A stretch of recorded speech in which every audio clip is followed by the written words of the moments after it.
सभी व्यूअर्स को मेरा हृदय से प्रणाम। आशा करता हूँ आप सभी लोग स्वस्थ होंगे, मस्त होंगे। मेरा नाम है लवकुश मिश्रा और मैं एसएसटी पढ़ाता हूँ। आज का हमारा टॉपिक है क्लास 10th पॉलिटिकल साइंस का चैप्टर 2, जिसका नाम है फेडरलिज्म। आज के इस वीडियो में हम फेडरलिज्म की डेफिनेशन पढ़ेंगे और उसके फीचर्स के बारे में पढ़ेंगे।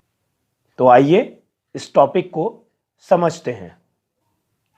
शुरुआत करते हैं फेडरलिज्म के अर्थ को समझते हैं, क्योंकि किसी भी चैप्टर का जो नाम है, सबसे पहली बात यही आ जाती है कि उसका अर्थ क्या है। जब अर्थ समझ में आ जाएगा तब बाकी भी चैप्टर के आगे का फ्लो आपको समझने में आसानी होगी। इसीलिए आज हम फेडरलिज्म की डेफिनेशन से स्टार्ट करते हैं। फेडरलिज्म क्या है?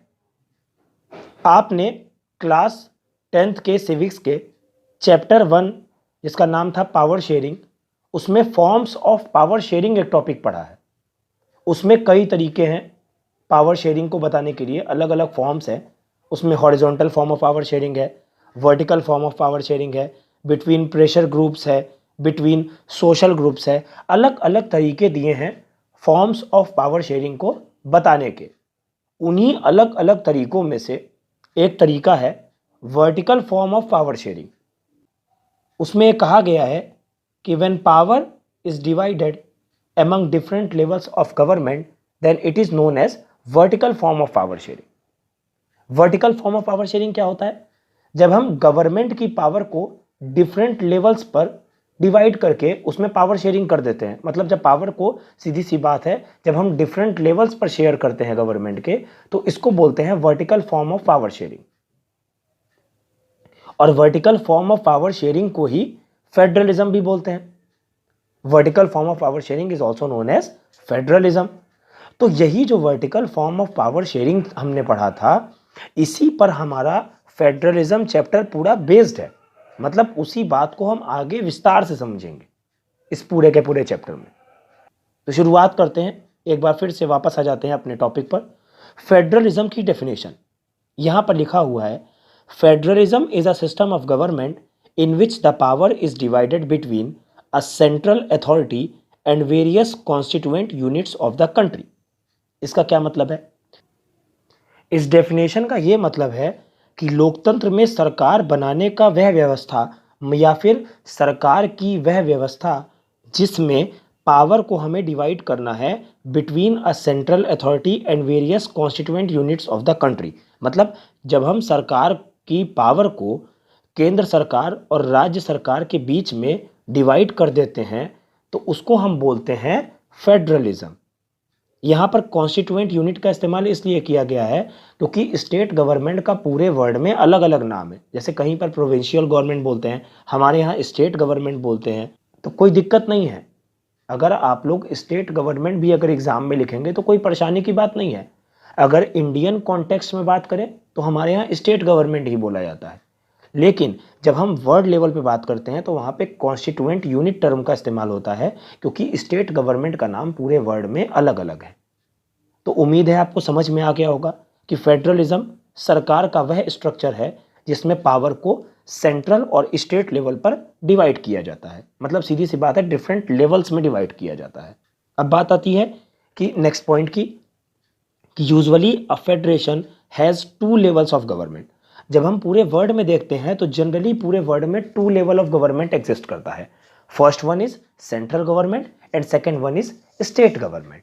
लेकिन जब इंडिया की बात होती है तो हमारे यहाँ, क्योंकि डाइवर्सिटी बहुत ज़्यादा है, इसीलिए हमारे यहाँ 3 लेवल चलता है। पहला सेंट्रल, दूसरा स्टेट और तीसरा लोकल लेवल ऑफ गवर्नमेंट। हमारे यहाँ 3 लेवल की गवर्नमेंट काम करती है, क्योंकि हमारा देश बहुत बड़ा है और हमारे यहाँ डाइवर्सिटी भी बहुत ज़्यादा है। जब हमने बेल्जियम की कंडीशंस पढ़ी थी पावर शेयरिंग चैप्टर में, तो वहाँ पर भी हमने देखा था कि वहाँ पर भी सेंट्रल और स्टेट गवर्नमेंट थी और वहाँ पर एक नई गवर्नमेंट को इंट्रोड्यूस किया गया था जिसका नाम था कम्युनिटी गवर्नमेंट। ये सब आपने फर्स्ट चैप्टर में पढ़ा होगा सिविक्स के। अगर नहीं पढ़ा है तो मैं भी आपको पावर शेयरिंग के वीडियोज़ भी डालूंगा, तो वहाँ पर इन सब चीज़ों को क्लियर कर दूंगा। अब बात आती है कि क्या फेडरल सिस्टम पूरे वर्ल्ड में एग्जिस्ट करता है, सभी कंट्रीज़ में? तो इसका जवाब है नहीं। यहाँ पर मैंने आपको इसीलिए पूरा का पूरा मैप आपकी बुक से लिया हुआ है फोटो, उसमें ये शो किया गया है कि पूरे वर्ल्ड की केवल 25 कंट्रीज़ हैं जहाँ पर फेडरल स्ट्रक्चर इस समय करंटली रन कर रहा है। आप इसमें देख सकते हैं कनाडा है, यूएसए है, मेक्सिको है, रशिया है, इंडिया है, ऑस्ट्रेलिया है, Pakistan, south Africa, Nigeria, Germany, बहुत सारी कंट्रीज़ हैं, ब्राज़ील है, अर्जेंटीना है। इन सब के यहाँ पर देखिए मैप पर रेड कलर का कलर किया हुआ है। जिन देशों पर रेड कलर का कलर किया हुआ है उन्हीं जगह पर केवल फेडरल पॉलिटिकल सिस्टम इस समय करंटली रन कर रहा है, जहां पर रेड कलर से कलर किया हुआ है। तो आप इस मैप को देख करके समझ जाइए कि सारी कंट्रीज में फेडरल स्ट्रक्चर नहीं है पूरे वर्ल्ड की। अब बात आती है फेडरलिज्म की कुछ विशेषताओं को पढ़ने की। फेडरलिज्म की विशेषताओं को पढ़ने से पहले हमने अभी आपको सेंट्रल और स्टेट गवर्नमेंट दो नाम लिए थे, उसके बारे में थोड़ा सा बता देते हैं। आपके देश में दो तरह की गवर्नमेंट मैंने अभी बताया था आपको, सेंट्रल और स्टेट गवर्नमेंट, जिनके बीच में पावर को शेयर करना है। अब सेंट्रल गवर्नमेंट क्या है? सेंट्रल गवर्नमेंट वो गवर्नमेंट है जो पूरे इंटायर कंट्री के लिए एक ही होती है। ये पूरी कंट्री के लिए उन मुद्दों को देखती है जो कॉमन नेशनल इंटरेस्ट से संबंधित होते हैं, मतलब जो पूरे देश के लिए एक जैसे हैं। जैसे मान लीजिए आपके देश में एक जैसी करेंसी चलानी है, तो ये कौन देख रहा है? सेंट्रल गवर्नमेंट देख रही है। अगर अलग अलग करेंसी चलेगी तो सही नहीं चलेगा, बार बार आप करेंसी कन्वर्ट ही कराते रह जाएंगे। इसीलिए जैसे फॉरेन अफेयर्स है, आपके देश की डिफेंस है, आर्मी है, इन सब को कौन देखता है? सेंट्रल गवर्नमेंट देखती है। वो मुद्दे जो पूरे देश के लिए कॉमन है वो कौन देखता है? सेंट्रल गवर्नमेंट देखती है, और पूरे देश पर मतलब बेसिकली कंट्रोल रखती है। और किसी राज्य में अगर कोई राज्य का पर्टिकुलर मुद्दा है, राज्य से रिलेटेड समस्याएं हैं, राज्य में डेमोक्रेसी को कैसे अच्छा करना है, ये सब कौन देखता है? स्टेट गवर्नमेंट देखती है। मतलब राज्य से संबंधित, पर्टिकुलर राज्य से संबंधित मुद्दे जो हैं उनको कौन देखेगा? स्टेट गवर्नमेंट देखेगी। और जो सेंट्रल गवर्नमेंट देखेगी वो क्या देखेगी? पूरे देश से रिलेटेड मुद्दों को देखेगी। समझ में आ गया होगा आपको सेंट्रल और स्टेट गवर्नमेंट का कॉन्सेप्ट। आगे चलते हैं फीचर्स ऑफ फेडरलिज्म पर। पहले फीचर से स्टार्ट करते हैं। देयर आर 2 और मोर लेवल्स और टायर्स ऑफ गवर्नमेंट। मैं आपको पहले ही बता चुका हूं, जनरली फेडरलिज्म में क्या होता है, या तो 2 लेवल होते हैं सरकार के, या तो 2 से ज़्यादा होते हैं। जैसे पूरे वर्ल्ड में सेंट्रल और स्टेट चलता है, लेकिन अगर हम इंडिया की बात करें तो हमारे यहाँ सेंट्रल, स्टेट और लोकल 3 तरह की लेवल्स चलती हैं जिन पर गवर्नमेंट चलती है। दूसरी बात, different tyres of government govern the same citizens, but each tier has its own jurisdiction in specific matters of legislation, taxation and administration। इस पॉइंट का क्या मतलब है भाई? देखिए, जो अलग अलग लेवल ऑफ गवर्नमेंट है वो ऐसा नहीं है कि अलग अलग नागरिकों पर शासन कर रहे हैं। वो शासन किन पर करते हैं? सेम सिटीजन्स पर। अलग अलग लेवल्स है लेकिन सिटीजन्स सेम ही है जिन पर शासन हो रहा है, ठीक है ना। और दूसरी बात क्या है? Each tyre has its own jurisdiction, मतलब हर लेवल का अपना अपना जुरिस्डिक्शन है। जुरिस्डिक्शन मतलब क्या होता है भाई? The area of legal authority, मतलब काम करने का बेसिकली आपका एरिया कितना है, कितना एरिया है जितने पर आप काम करेंगे। कभी कभी ये एरिया ज्योग्राफिकल बाउंड्री से डिसाइड होता है, और कभी कभी यह एरिया कुछ सब्जेक्ट्स के बेसिस पर डिफाइन होता है। मतलब या तो देखिए आपके या तो क्षेत्र कितना आ रहा है, कितनी बाउंड्रीज तक आपका मतलब अथॉरिटी है, वहां तक ये काम करेगा, और या तो फिर कुछ सब्जेक्ट्स होते हैं कॉन्स्टिट्यूशन में जिनके बेसिस पर ये पता चल जाता है कि आपका काम करने का जुरिस्डिक्शन कितना है। तो बात समझ में आ गया? हर लेवल का, हर टायर का गवर्नमेंट के अपना अपना जुरिस्डिक्शन है कि मतलब कितने क्षेत्र तक उनको काम करना है, कितने क्षेत्र तक वो मतलब लेजिस्लेशन कर सकते हैं, टैक्सेशन कर सकते हैं, एडमिनिस्ट्रेशन कर सकते हैं। सबका अपना अपना क्षेत्र है, कोई किसी के क्षेत्र में हस्तक्षेप नहीं कर सकता है। तीसरी बात, the jurisdiction of the respective level और tiers of government are specified in the constitution, so the existence and authority of each tier of government is constitutionally guaranteed. अब देखिए भाई, आपको पता है, अगर हमने आपको बता दिया कि भाई ये आपका एरिया ऑफ जुरिस्डिक्शन है, ये आपका एरिया ऑफ जुरिस्डिक्शन है, मतलब सेंट्रल का, स्टेट का, दोनों का अपना अपना एरिया ऑफ जुरिस्डिक्शन है।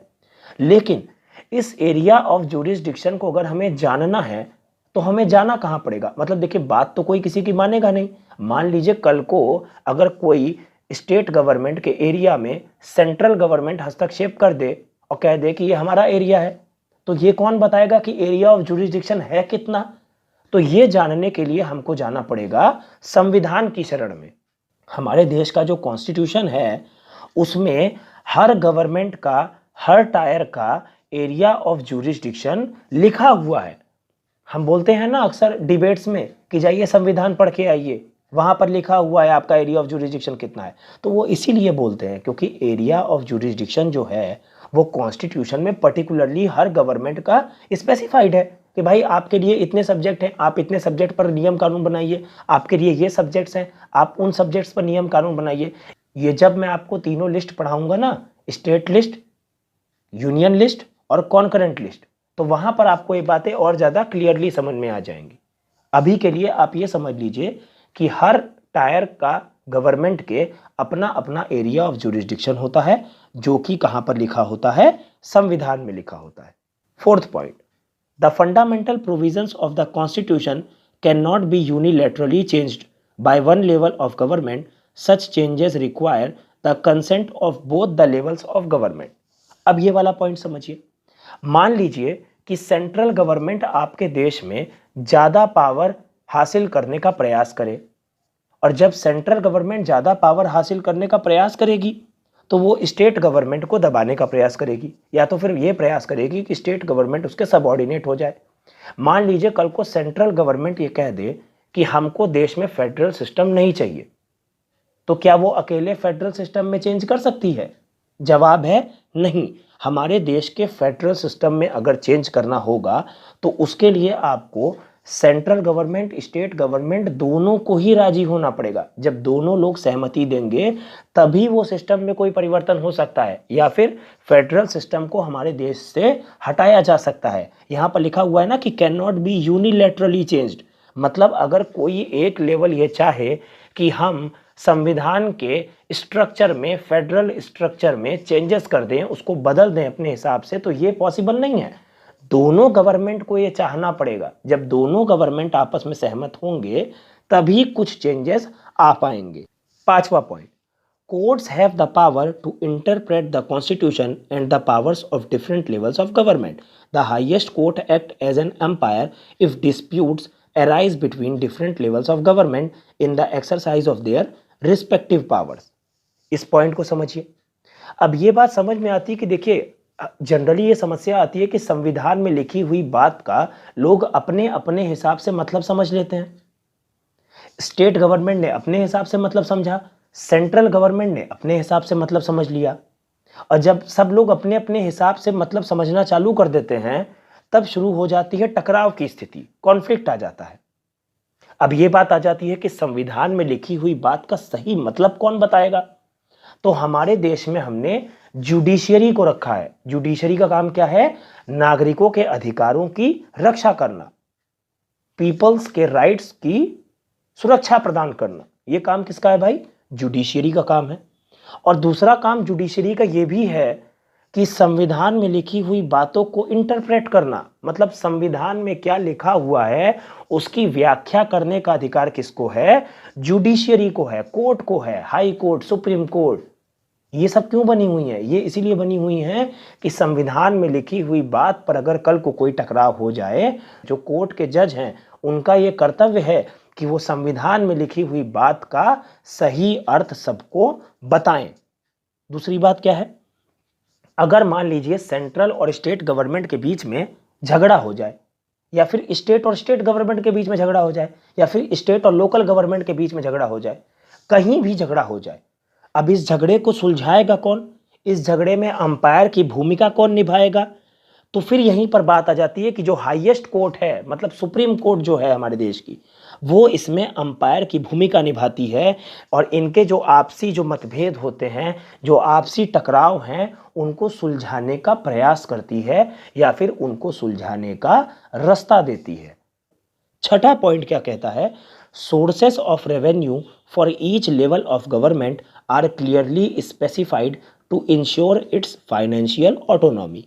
देखो भाई, सरकार को चलाने के लिए पैसा बहुत जरूरी है, और पैसा कैसे आता है? पैसा आता है नागरिकों पर टैक्स लगा करके।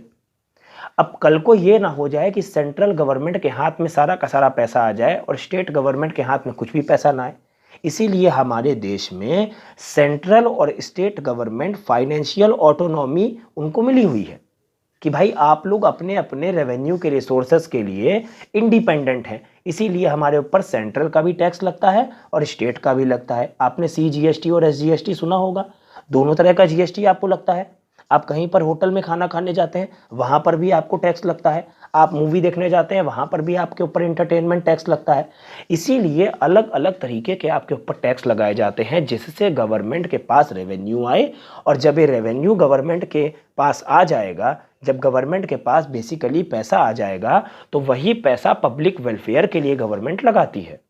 इसी से आपके शहर में सड़कें बनती हैं, इसी से आपके शहर में पुल बनते हैं, अस्पताल बनते हैं, स्कूल बनते हैं। जितनी भी गवर्नमेंट पब्लिक के लिए वेलफेयर स्कीम्स को चलाती है, उसमें पब्लिक से लिया हुआ टैक्स एक महत्वपूर्ण भूमिका निभाता है। इसीलिए सेंट्रल और स्टेट का अलग अलग रेवेन्यू का सोर्स है और वो दोनों ही लोग फाइनेंशियल रूप से अपने अपने लिए इंडिपेंडेंट हैं, ताकि वो अपने अपने रिसोर्सेज से पैसों को जमा करें और जनता के भले में उस पैसे को लगाएं।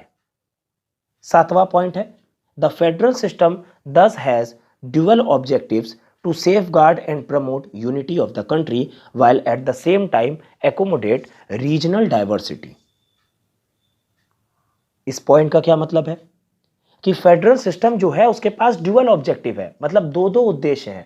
पहला उद्देश्य क्या है कि हमको सेफगार्ड और प्रमोट करना है यूनिटी ऑफ द कंट्री को, और दूसरी बात क्या है कि एकोमोडेट करना है रीजनल डाइवर्सिटी को। इसको समझिएगा। देखिए, भारत जैसे देश में बहुत सारी डाइवर्सिटी है। हमारे यहाँ अलग अलग भाषा, अलग अलग रिलीजन, अलग अलग धर्म के, अलग अलग ड्रेसेस पहनने वाले, अलग अलग भाषा बोलने वाले बहुत तरह के लोग हमारे देश में रहते हैं और बहुत सारी हमारे देश में विविधता है। अब गवर्नमेंट का काम क्या है कि अलग अलग रहने वाले लोगों को पॉलिटिकल रिप्रेजेंटेशन देना और उनको खुश रखना। क्योंकि देखिए, अगर कंट्री में अगर आपके अलग अलग तरीके के रहने वाले लोग अगर खुश नहीं हैं, तो बेसिकली वो लोग क्या करेंगे, वो लोग कॉन्फ्लिक्ट को जन्म देंगे। और अगर कॉन्फ्लिक्ट हुआ कंट्री में, इंटरनली अगर माहौल ख़राब हुआ, तो पूरी कंट्री लेवल पर वो माहौल ख़राब हो जाएगा। और अगर कंट्री में इंटरनली पीस नहीं है, तो फिर पूरी कंट्री में पीस कहाँ से आएगी? और अगर पीस नहीं है कंट्री में, तो कंट्री की यूनिटी को हम कैसे प्रमोट करेंगे? कंट्री एकजुट होकर के कैसे रह पाएगी? जब अलग अलग धर्म के, अलग अलग भाषा के लोग अलग अलग जाएंगे रास्ते पर, तो वो एक देश को कैसे बना पाएंगे? इससे देश टूट जाएगा। और जब देश टूट जाएगा तो फिर देश में अलग अलग राज्य बन सकते हैं, देश का पार्टीशन हो सकता है, उसके बहुत ही ज़्यादा भयावह परिणाम आ सकते हैं हमारे सामने। इसीलिए क्या करता है फेडरल स्ट्रक्चर, सबको रिप्रेजेंटेशन देता है, सबकी बातों को सुनता है। हमने स्टेट गवर्नमेंट, सेंट्रल गवर्नमेंट और लोकल गवर्नमेंट का कॉन्सेप्ट इसीलिए लाया ताकि हर नागरिक को देश के पॉलिटिकल रिप्रेजेंटेशन मिल सके और डेमोक्रेसी में सबकी सहभागिता को हम ला सकें, सबका रिप्रेजेंटेशन ला सकें और सबको शामिल कर सकें। इससे क्या होगा, इससे हम रीजनल डाइवर्सिटी को एडजस्ट कर पाएंगे। और जब हम रीजनल डाइवर्सिटी को एडजस्ट कर लेंगे तो हमारी कंट्री की जो यूनिटी है उसको हम प्रमोट भी कर पाएंगे और सेफ गार्ड भी कर पाएंगे, उसकी रक्षा भी कर पाएंगे। उम्मीद है ये सारी की सारी विशेषताएं आपको समझ में आ गई होंगी और फेडरलिज्म का मीनिंग भी समझ में आ गया होगा। उम्मीद करता हूं ये लेक्चर आपके एग्ज़ाम्स के लिए बहुत ज़्यादा आपके लिए यूज़फुल होगा और मेरी बताई हुई बातें आपको अच्छे से समझ में आ गई होंगी। हमारे चैनल को सब्सक्राइब करिए, इस वीडियो को लाइक करिए और अपने दोस्तों के साथ ज़्यादा से ज़्यादा शेयर करिए। मैं आपके उज्जवल भविष्य की भगवान से हर समय कामना करता हूँ। इस वीडियो को देखने के लिए बहुत बहुत धन्यवाद।